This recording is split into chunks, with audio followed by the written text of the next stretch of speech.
Hello po, kamusta po kayo? Ako po si Fen sa aming Bakuran Vlogs. May ipakikita po ako sa inyo ngayon na bumuka na bagong bulaklak ng aking Mocara Orchids. Yung nandun sa may driftwood, yung aking ginawa na DIY driftwood. Matagal na po nakakapit dyan yan at yan, nag-bloom na po siya. Dalawang Mocara Orchids po ang meron ako niyan, pero isa lang po yung nagbigay ng spike at bumuka na po yung bulaklak. Pero pinakita ko na po yan sa inyo dati nung nag-update ako sa inyo dito sa mga bulaklak ng aking mga Mocara at strap leaf. Hala! Naku! Ayan, naku! Ano nangyari dito? Hi! Ito na nga ba yung kinatatakot ko?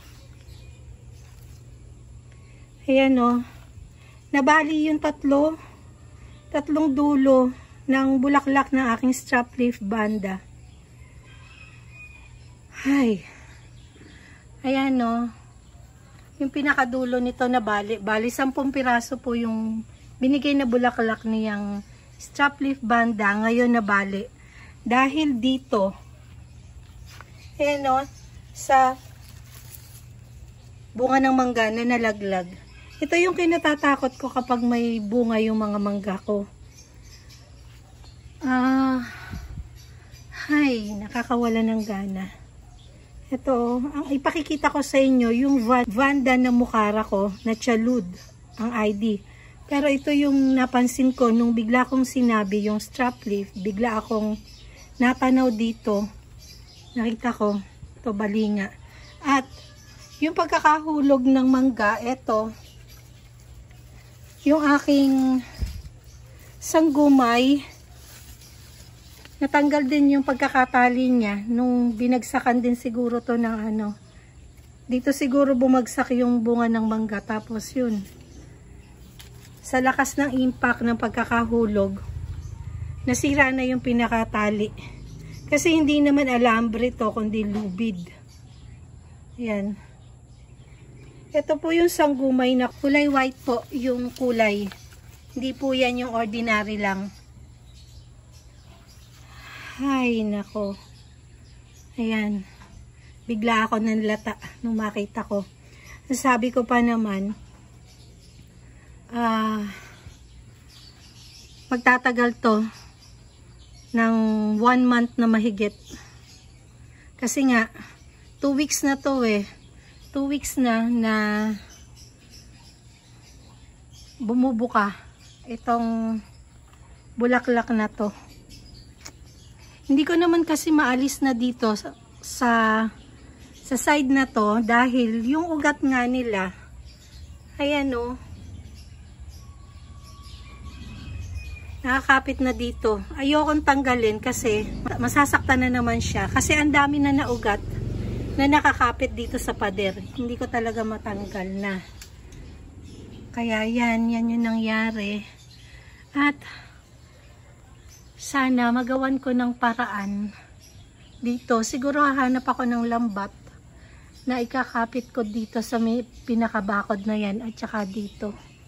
Para kapag may lumagpak na bunga ng mangga, hindi na mabali itong natitira. Kasi marami pang bunga yung mangga dito.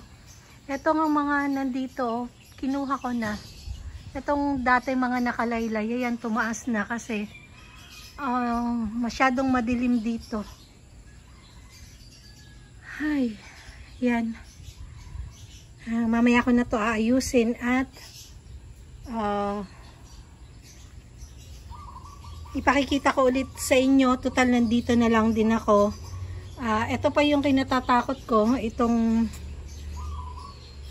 Dancing Ladies ko na hybrid, no, Oncidium. Ayan o, ang daming i-update ko kayo dito. Ang daming side spike na lumalabas. Ayan o, ang dami. Kaya alam ko marami to ibibigay na bulaklak. Yung tatlo na yan, maraming lumalabas yan. Ang dami yan, no? Sa bawat nodes, meron siya na lumalabas. Ayan. Yan yung update ko sa inyo dyan. Tapos itong mga kinapit ko dito na mga cakeys lang. Ayan, malalaki na at meron na naman na panibagong spike. Ang problema ko dito, nagka-spike itong burana green ko dito. Kinain ng uod. Tuwan-tuwa ako dahil napakahaba. Hindi ko na nga nasama sa vlog ko noon nung pinakita ko sa inyo yung nag-update ako ng mga bulaklak dito. Dahil kinain na ng uod. Ayan, talagang ganon. Siguro, mahirap talaga na kapag nasa ilalim ng puno, yung mga orchids mo lalo pat may bunga yun. Kaya lang, ito lang yung magandang lugar para sa kanila at yun naman din yung nagustuhan nila kaya hindi ko maialis dyan hanggang sa yung ugat nga ay kumapit na sa pader.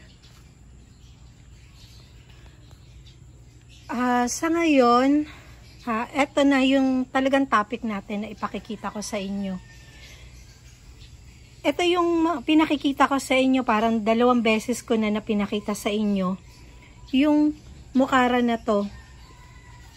Kung makikita nyo, tingnan nyo yung mga mukara dito. Yan yung mga dahon. Vanda mukara. Yan. Tapos, ito, ganyan yung dahon niya. Hindi mo sila pagkakamalan ng mukara. Pero mukara po yan. Pinakita ko na sa inyo yung ID niya noon. Ayan o. Vanda M. Chalud. Yan. Yung M po ay mukara. Yan. Pangatlong pagpapakita ko na po sa inyo to ngayon. Eto, bumuka na po yung bulaklak niya. Tingnan nyo ang ganda. Para siyang native na bulaklak ng orchids. Ayan o, ang ganda. Maliit man sila pero magaganda. Ayan o, ang ganda.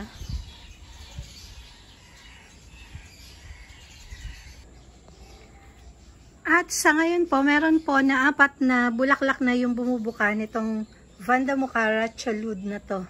Yan. At meron pang 10 na buds at doon sa dulo mukhang more than 10 pa yung lalabas na buds dito. Abangan nyo po to at i-update ko po ulit kayo dito kapag full bloom na po itong aking Vanda mukara Chalud. Ayan o, isa pang pagpapakita sa inyo para ma-enjoy nyo rin yung bulaklak nitong Vanda mukara na to.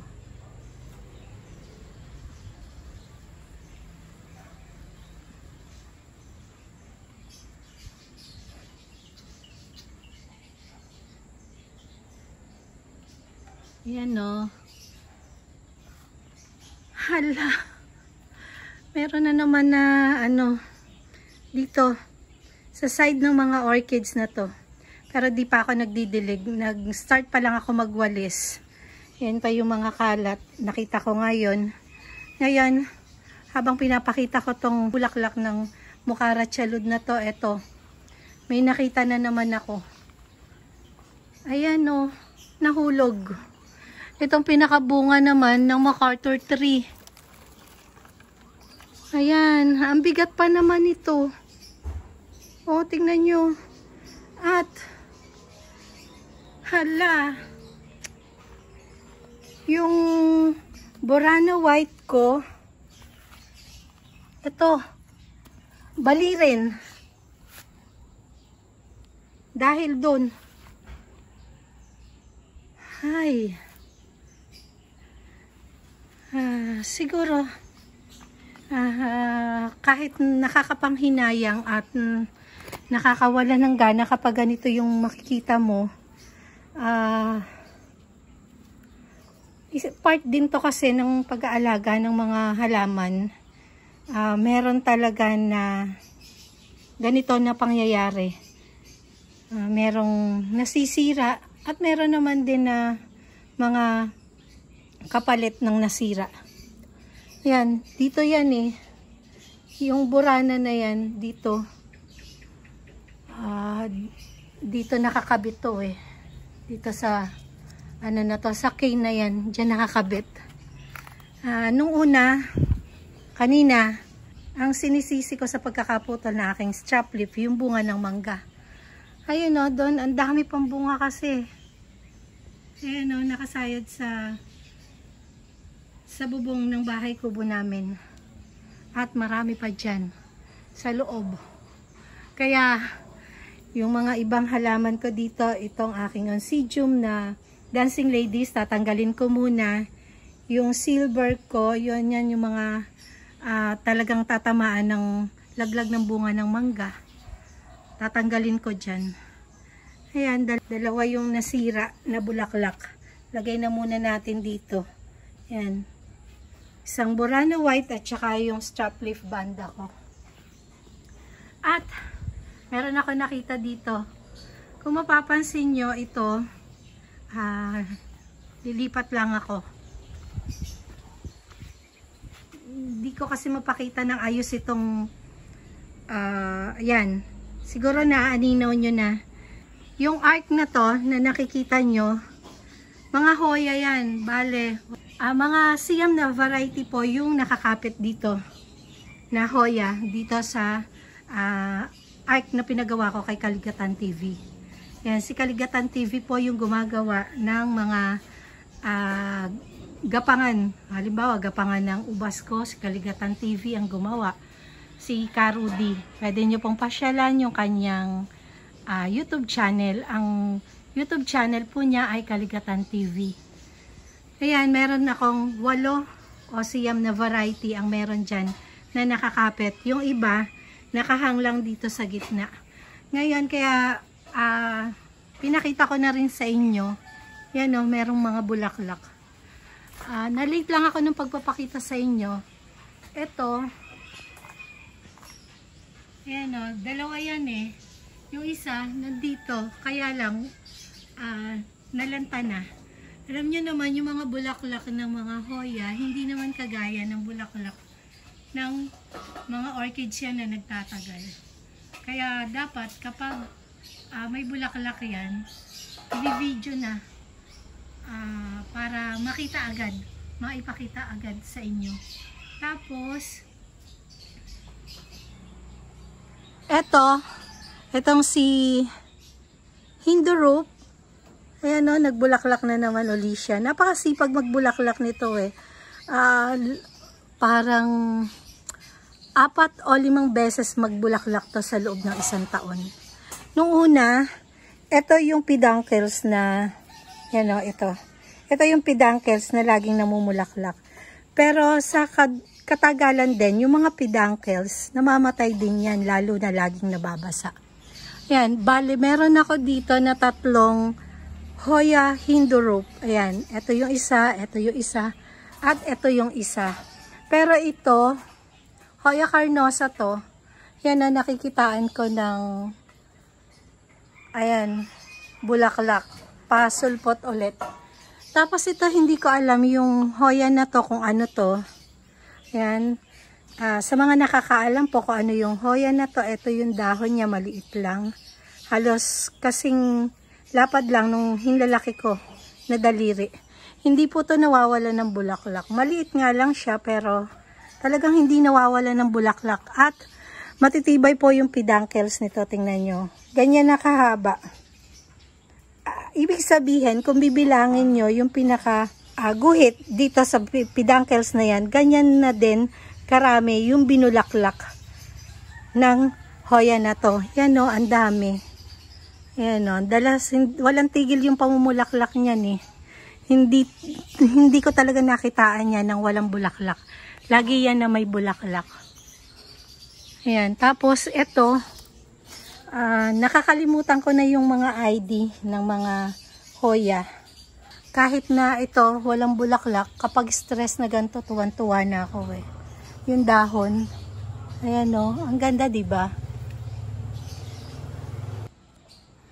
Ito, dahil po pinakita ko na sa inyo yung mga hoya ko doon sa gapangan nila, yung arc hoya ko doon. I-update ko na rin kayo dito sa mga hoya nandito sa gilid ng aming bahay. Ito yung Hoya Pink Princess. Ayan, madalas na rin tong mamulaklak. Ito yung pinaka mother plant. Tapos, tingnan nyo, ang ganda oh. Sa tuwing magdadahon to ng kulay pink na to, talagang kahit na hindi sila magbulaklak, sa dahon pa lang. Tingnan nyo yung kulay. Pink na pink. Ayan oh, ang ganda. Etong kulay na to, magiging ganito yan. Magiging light yan sa katagalan. Tapos, humahaba na naman siya oh, na ganyan. Pero nakapag-propagate na ako. Ito, yan, ito. Tapos ito, yung isang hoya na para siyang bola. Talagang as in perfect ball po yung bulaklak nitong hoya na to. Ang ID po nito ay Hoya crassicalis. Ayan o, nilagyan ko na ng ID. Kasi nga nakakalimutan ko. Napakatagal na po nito na namumulaklak sa akin. Kaya lang sa ngayon, yung pinaka-peduncles niya, dito, namatay. Sa tagal na niya na namumulaklak kasi.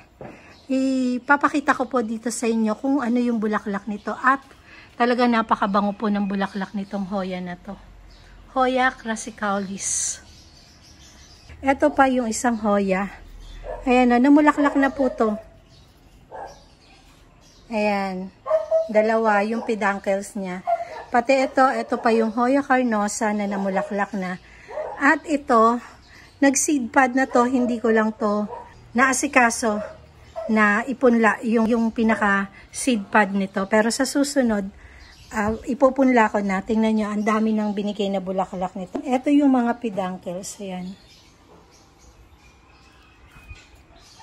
Sa tag-ulan nito, alam ko, tag-ulan, ang daming bulaklak nitong hoya na to. Pero, hindi ko rin alam yung ID nito, pero ito yung dahon niya. At i-insert ko rin dito kung ano yung bulaklak nito para po. Kung mayroong may alam kung ano yung ID nito, paki-comment po. Maraming salamat po sa mga magko-comment. Ito na po yung dalawang orchids ko na nabale. Ito nga po yung strap leaf banda at saka itong si Burano white. Hindi naman po ito masasayang dahil tagal din po yung itatagal nito dahil ibababad ko po ito sa tubig. Yan, bigla kong kinuha ulit itong aking cellphone at grabe naman yung nangyari dito sa aking mga orchids dito. Ayan o. Pasensya na, may mga damo ngayon dito kasi umagat hapon ang dilig ko ngayon. Kaya yung mga damo ang dami. Tingnan nyo naman yung nangyari. Ayan o, yung mga chinap-chap ko na mga orchids na nilagay ko dito sa may harapan ng grotto. Tingnan nyo nangyari. Ayan o. Pinawalan pala ng anak ko yung aso namin na Labrador. Yung napakalaki na aso. Ayan. Ito yung ginawa niya. At tingnan nyo, yung petals ng purple stripe ko. Tingnan ninyo, yan o, kinain. At, naku. Ayan, alam nyo ba, napakadaming spike niya. Ayan o, may spike. Tapos may spike. Ayan. Ito yung isang spike na natanggal. Dito. Ayan. Hay. 3 aso lang yung gumugulo dito sa mga orchids ko. Ngayon, natutunan na yun nung aso namin na Labrador. Ayan. Ganyan ang nangyari. Tingnan nyo dito. Pakita ko na rin sa inyo. Ito. May mga tumutubo dito ng mga tawa-tawa. Ang dami. Kaya hindi ako gano'n nagtatanggal ng mga damo dito. Minsan, kapag meron akong pinagdadamo dito, pinaiiwan ko yung mga tawa-tawa na yan. At marami rin kasi na naghahanap. Ay, wala na akong magagawa. Ayan. Eto na. Ayan o, yung ibang petals nagkalat. Ayan o. Sayang. Tatagal pa to ng 1 buwan na mahigit. Sayang. Buti na lang itong isa. Ayan o, yung isa na chinap-chap ko yan. Yung spike. Ayan o. Nasa baba lang naman kasi to kasi hindi pa ako nakakabili ng patungan nila. Dito sa kapitbahay, merong mga nabibili na mga cement na patungan ng mga kawa. Pero nakakabili naman dito ng patungan lang. Ang halaga yata nun 50 pesos. Dito lang sa tapat namin. Ay. Yan. Wala na akong magagawa dito.